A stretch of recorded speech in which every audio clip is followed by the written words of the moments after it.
Criado pelo mercado publicitário, o Instituto Verificador de Comunicação certifica os dados de desempenho de veículos tradicionais e digitais. O IVC atua em busca de um mercado favorável de negócios com melhor eficiência no aproveitamento dos investimentos publicitários. Para entender melhor o papel da entidade, o JR Trade de hoje recebe Pedro Silva, presidente executivo do IVC. Seja muito bem-vindo aqui, Pedro. Obrigado pelo convite, Giovana. É uma honra estar aqui conversando com vocês. O JR Trade está na Record News, está nas plataformas digitais da Record e também a nossa versão em podcast. Se você preferir ouvir a gente, só acessar no seu tocador favorito. Pedro, para começo de conversa, o IVC tem um papel de dar de forma isenta dados de veículos, né? Para as agências de publicidade terem como compartilhar, né, todo o bolo ali que ela tem de investimento para fazer em veículos tradicionais e em veículos digitais.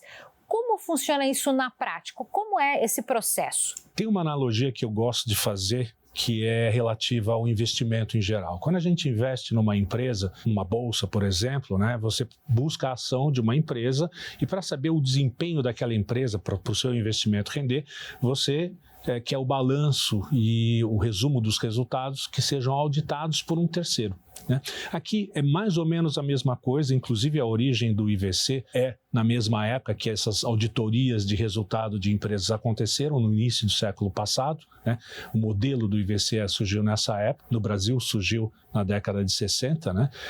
E o que nós fazemos é justamente isso, é ver se o resultado que é mensurado pelo veículo de comunicação reflete a realidade. Então nós vamos lá para auditar, para ver se aquilo é a realidade e também para auditar, para ver se a exibição do seu anúncio aconteceu da maneira contratada. Pedro, e agora, né, com o avanço das tecnologias digitais, das redes sociais, de streamings, de outros canais, ficou mais difícil fazer a mensuração e também, de certa forma, obsoleta a maneira de se fazer, até este momento, né, essa mensuração de dados? É verdade, são movimentos que são contrapostos, né? Ou seja, com a tecnologia você começa a ter uma diversidade, uma pluralidade de oportunidades de investimento, de comunicação. As pessoas assistem e veem e consomem mídia em diversos dispositivos, em diversos momentos, né?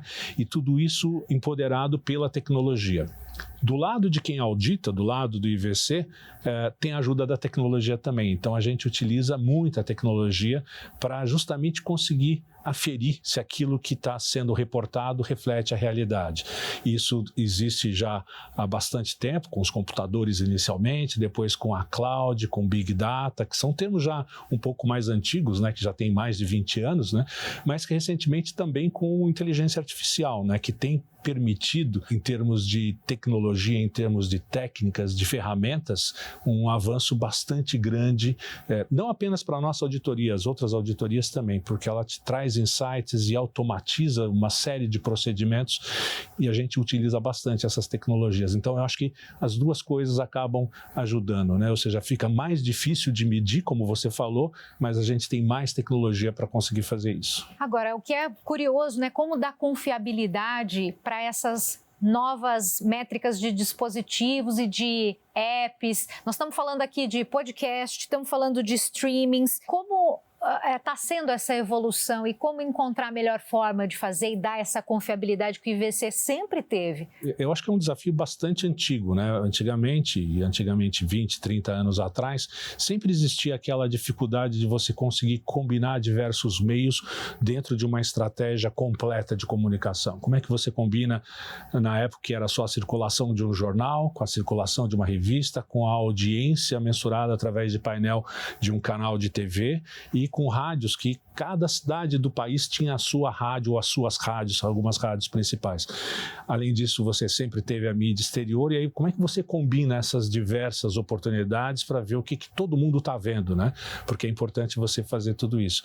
Hoje, existe uma multiplicidade maior e as métricas também continuam sendo diferentes. Então, você continua tendo um painel para mensurar TV aberta, você consegue ter analytics para medir todos os meios digitais, mais, e é nessa parte que a gente acaba se especializando mais. Então você consegue utilizar medições, mensurações de analytics, que são visualizações, que são exibições, que são usuários únicos, que são dispositivos únicos, quando você não consegue ter usuários, em diversos momentos, desde mídia exterior até uma plataforma de streaming, até um website ou um aplicativo de um jornal, de um veículo de comunicação, e cada um deles com a sua métrica. Como é que a gente consegue combinar tudo isso? Eu acho que o mercado ainda está... Acho que evoluiu bastante. A gente tem hoje um pouquinho mais de conhecimento de como isso se combina, tem mais ferramentas para fazer isso, mas a gente não conseguiu a solução ainda para essa equação. Acho que o mercado publicitário como um todo ainda não tem essa solução aferida totalmente. Essa é uma dúvida recorrente das agências, dos anunciantes? E você tem algumas ferramentas novas, né? Você tem o Marketing Mix Modeling, o MMM, né? Que permite que você consiga entender como que cada um desses elementos, dessas plataformas, dessas oportunidades, como é que ela contribui. Mas você consegue ter isso pontualmente, né? Ou seja, se eu aumentar um pouquinho aqui, o que acontece? É positivo ou negativo? Mas às vezes você tem investimentos muito diferentes. E aí, como é que você faz? Se eu colocar toda a verba que eu tinha em TV, em mídia exterior, será que eu vou ter o mesmo resultado? Pontualmente eu consigo dizer se está crescendo ou diminuindo, mas quando eu inverto a balança, aí fica muito difícil fazer essa previsão. Então a gente vai aos pouquinhos, Bom, a gente participa desse processo garantindo que a mensuração de cada um desses elementos esteja correta para você entender como fazer isso. Acho que essa é a parte também divertida da parte técnica dentro da publicidade. E como que os anunciantes conseguem diferenciar os índices de awareness de performance, por exemplo? Nós estamos falando aqui de reconhecimento de marca, né? Os que querem o conhecimento de marca, e outros que têm o foco na venda efetiva, né? Olha, a gente consegue ajudar com as nossas soluções para você ter certeza de que aquilo que você comprou realmente foi entregue, né? Então, a gente tem, por exemplo, a mensuração de campanhas publicitárias em termos de exibição no meio de out of home, no meio de mídia exterior, para saber se você contratou 10 mil telas, 5 mil telas durante 15 dias com 200 mil exibições, quantas efetivamente você recebeu, né? E isso te traz um pouquinho mais de certeza sobre esse resultado para você fazer a sua composição com os outros meios, né? Eu acho que ajuda, mas a parte de resultado de uma campanha, ela tem vários elementos que se combinam para chegar lá, desde a qualidade do copy, quanto o preço, a distribuição e a própria execução, se ela já está cansando ao longo do tempo, ou se ela é muito novidade, se ela foi bem compreendida. Então, acho que tem aí vários elementos com várias soluções para você aperfeiçoar esse modelo. Eu também queria falar do out of home, né, que está cada vez mais sendo usado. Estamos tratando aqui de um recorte mais específico de forma, né, de veicular comunicação. E eu queria saber, dá para fazer recorte de bairro, de município? Como que funciona? Dá para você fazer todos esses recortes, dá para fazer recortes também em termos de que tipo de ambiente que você tem aquela tela, né? Se você está num ambiente de rua, né? Se você está num ambiente de uma sala de espera ou dentro de um shopping, então são momentos distintos que você consegue entender qual que é o ambiente e como que a pessoa está em termos de ser influenciada naquele momento ou se ela está preocupada com outra coisa. Então acho que tudo isso acaba compondo e você tem também diferentes fluxos de pessoas em torno dessas telas ao longo do dia, né? Você pode ter uma tela que está num elevador que está vazio, andando vazio, ou você pode ter uma tela num elevador no horário que as pessoas estão entrando e saindo do escritório, né, durante a semana. Então, esses momentos você consegue mensurar, e essa é a parte interessante do Analytics, você consegue ter a precisão de quando que a sua propaganda foi exibida para você entender que tipo de retorno você pode esperar dela. Como é que são escolhidas as campanhas que podem ter esse tipo de out of home, né, de forma de veiculação, né, de comunicação? Olha, os principais exibidores de out of home são filiados ao IVCI. Essa é uma condição que é necessária para que a gente consiga entender todo o sistema de exibição e para fazer o tracking do que está acontecendo com essa medição. São telas, em grande parte, digitais, a gente faz também o não digital, mas as digitais acabam mandando as informações para nós, para o nosso coletor, que fica na cloud, né, em tempo real. E a gente consegue avaliar para ver se aquela campanha está entregando as exibições como deveria, num dashboard que está disponível para o cliente que contratou. Então basta o cliente falar: eu quero essa campanha que eu contratei para esse veículo, que vai acontecer esta semana, tantos por dia, nesses horários, e a gente já monta um dashboard e apresenta isso para ele no dia seguinte, para ele acompanhar dia a dia, né? Ou seja, é importante para você ter um acompanhamento para saber se aquilo que você contratou está entrando no ritmo que você esperava. E principalmente, se não está, como é que eu faço as correções? Como é que eu compenso? Como é que no final da campanha eu tenho algum acordo para ver se não foi entregue, como é que isso vai ser compensado? Então essa é a parte interessante para trazer um pouquinho mais de pé no chão, de accountability para o mercado. Pedro, em relação à evolução dessa disponibilidade de números, né? Responde às novas características de audiência. Isso é muito importante a gente falar. Cada vez mais segmentada, cada vez mais os meios de comunicação não são mais de massa, né? Eles estão cada vez mais fragmentados, e esse é um ponto importante. Quando você tem grandes audiências, a coisa fica mais simples para você medir, porque com alguns painéis você consegue ter cortes demográficos bem interessantes para você medir.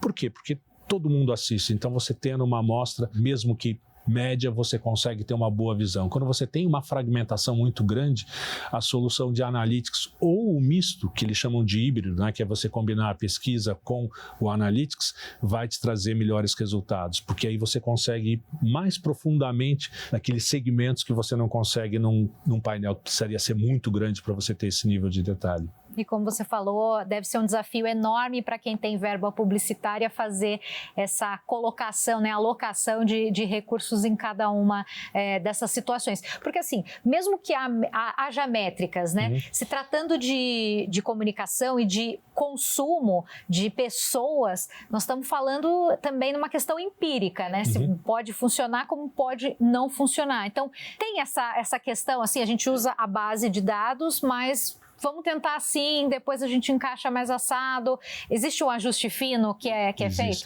Esse é um ponto super importante que você levantou, Giovana, que é o seguinte: quando você tem, no Brasil se utiliza muito o processo de compra baseado no histórico apenas. Então você vai lá e fala: bom, eu tenho esse histórico de desempenho, de visualizações, de audiência de um programa, eu vou lá e compro a colocação lá dentro, e depois a gente espera um pós-venda que demora um certo tempo para chegar, para você ver efetivamente o que aconteceu, e é um processo complexo, tá? Então não quero diminuir a importância disso.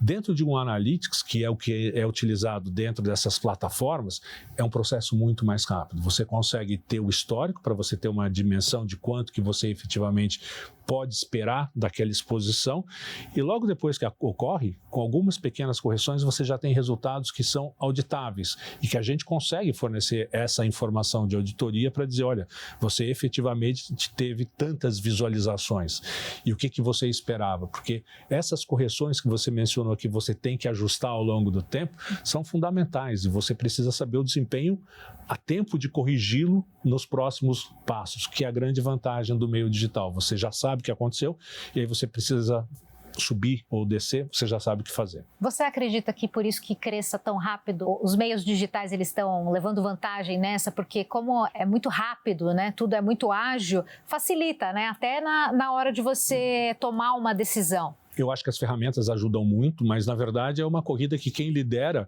quem puxa, digamos, esse carro, é o consumidor que está consumindo essas notícias, né? Então, essas plataformas que têm essa dinâmica alta, é a audiência delas que acaba atraindo o investimento publicitário, e a gente, como publicitário, corre atrás para ver se a gente consegue tirar todos os detalhes e resolver esses dilemas para fazer o uso desse comportamento, dessas mudanças que estão acontecendo.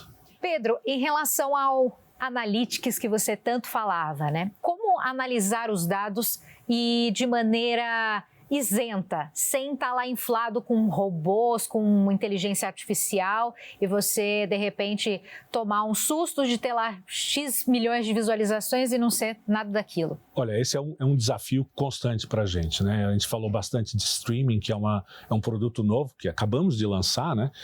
Que é bastante importante, que é novidade, todo mundo tem falado, tem uma linguagem nova, é muito interessante. Mas a gente audita digital, websites e aplicativos já há 15 anos, né? Os mesmos desafios que existem no digital ocorrem também dentro dessas plataformas. O que muda só é que um é na web e o outro é dentro de uma plataforma diferente. E para você garantir que você não tem robô, que o Analytics foi bem instalado, que não tem aí duplicidade, não tem alguém bombando esses dados, a gente utiliza ferramentas e acho que nesse ponto a inteligência artificial tem ajudado bastante para a gente descobrir alguns comportamentos diferentes, né?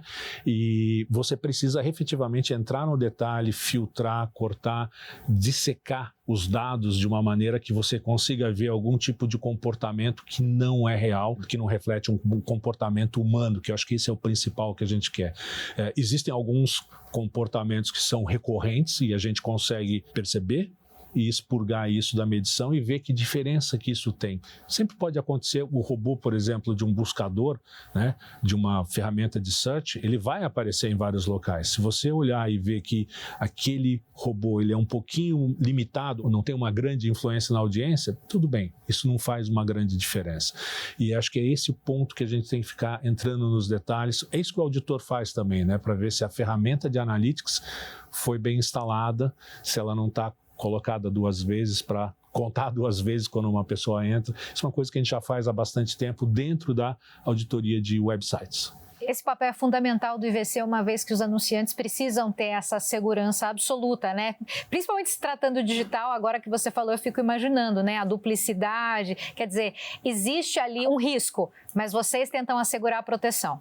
Isso, a gente tem feito isso há bastante tempo. É uma corrida armamentista, como o pessoal chama, porque os fraudadores estão sempre tentando alguma estratégia, algum estratagema, e a gente está correndo atrás, eventualmente bloqueando isso assim que a gente percebe. Tráfego vindo de países que são improváveis, que tem alguém assistindo lá, né? Tipos de equipamento que não fazem parte, ou de dispositivos que não fazem parte do uso normal dentro daquela região do país. Então, tudo isso a gente está olhando, como eu falei, dissecando os dados para a gente ver o que a gente encontra de anomalia para poder corrigir, para poder expurgar.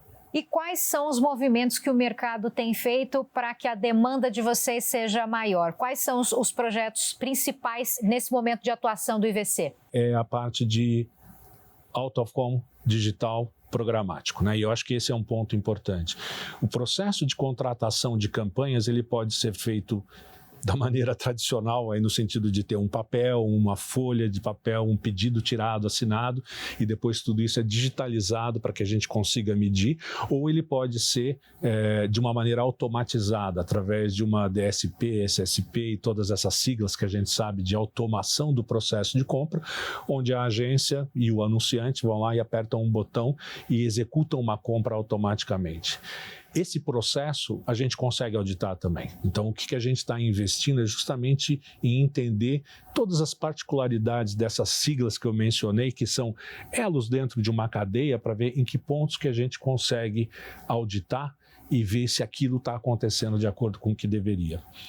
E com uma vantagem, que na verdade é uma desvantagem do meio de mídia exterior, que a tela digital, que é a última que acaba exibindo a publicidade, ela tem um conflito de interesse, porque ela é de propriedade de quem está exibindo, da exibidora. Quando a gente pega um website ou um streaming, e essa é uma diferença importante, a última tela é um celular que a pessoa está utilizando e que é dessa pessoa. E é esse celular, grande parte, esse smartphone ou computador ou tablet ou Smart TV, que vai emitir uma comprovação dizendo, olha, eu recebi essa propaganda, né? Então, essa tag que foi executada, que mandou esse cookie, que mandou isso de volta para contabilizar e falar, tic, isso aqui foi visto. No caso de dispositivos em geral, de websites, de streaming, etc., a gente sabe que há uma independência porque é de um terceiro, é do próprio cliente cliente, né, do próprio consumidor que está vendo. E a gente consegue descobrir se é robô ou não é robô. No caso da mídia exterior, essa tela é de propriedade do exibidor. Então, acho que aí tem um segundo nível de verificação que é importante. A gente acha que a auditoria é mais relevante ainda. Ô Pedro, no JR Trade a gente sempre pergunta sobre carreiras. Eu queria saber como você chegou a ser presidente executivo do IVC. Olha, a minha carreira foi bastante diversificada, né? Minha formação é de engenheiro, tá? Aeronáutico, e aí depois eu me especializei em administração. Trabalhei durante acho que uns 10 anos com a parte mais técnica de produção, e aí depois trabalhei durante 18 anos na Procter & Gamble, né, na P&G. E é uma escola, como você já deve ter ouvido falar aqui, eu participei de várias áreas de atuação e a que mais me atraiu mesmo foi a parte de comunicação, né? Então eu trabalhei lá 17 anos e meio, 18 anos, e aí quando eu saí teve esse desafio do IVC, que era mais tradicional e que a gente, e aí quando eu falo a gente, é o mercado publicitário, queria deixá-lo mais ágil, mais cibernético, né? Na época se utilizava o termo, mais digital, e é isso que eu tenho feito nos últimos 15 anos, ou seja, essa jornada de sair só de planilhas de contabilidade para medir a circulação de um jornal, de uma revista, para toda essa parte digital. Então a minha alma de engenheiro continua atuando bastante dentro desses detalhes, mas voltado para a comunicação, que eu acho que é a minha paixão. Eu vou aproveitar para perguntar para você qual será o caminho, na tua opinião, tá? Da comunicação futuramente. O que você espera daqui 10 anos, já que você está há 15 no IVC, né? Em 10 anos, deve mudar muita coisa no mercado de publicidade, das mídias? Olha, existem grandes dilemas que eu acho que o mundo está enfrentando, né, sobre o que pode acontecer, e acho que especialmente com novas tecnologias, né? A gente está vendo a inteligência artificial, a IA, né, o AI, que muita gente está comparando a invenção do fogo e da roda como sendo a grande revolução. Eu acho que ela está saindo dessa fase de glamour e entrando um pouquinho mais na realidade do dia a dia. As pessoas continuam sendo fundamentais. O que existe de prático é justamente um ganho de produtividade muito grande, um ganho de acesso à informação, mas eu acho que ainda não é a revolução e não tem nada, por enquanto, que está indicando que será tão grande assim. É uma grande evolução, né? Eu não estou querendo minimizar, e eu acho que isso vai ter impactos grandes, muito grande dentro da produção, do conteúdo. Eu acho que que é uma tendência que já existe há um certo tempo, a ter mais essa produção própria, colaborativa, e isso vai fazer com que as ideias fiquem um pouquinho mais fluidas, mais difundidas. O que isso quer dizer? Eu acho que aí não tem essa bola de cristal para poder fazer essa adivinhação, mas eu acho que vai ser com certeza um mundo muito interessante que a gente tem aí pelos próximos 10 anos. Obrigada pelo papo. Nós estamos encerrando aqui a nossa conversa, Pedro. Valeu pela presença. Foi um prazer conversar com você, Giovana. Obrigada também a você que ficou aqui com a gente no JR Trade. Se você quiser rever esse episódio, vai lá nas plataformas digitais da Record, também tem a nossa versão em podcast, e o JR Trade é transmitido pela Record News. Até a próxima, tchau!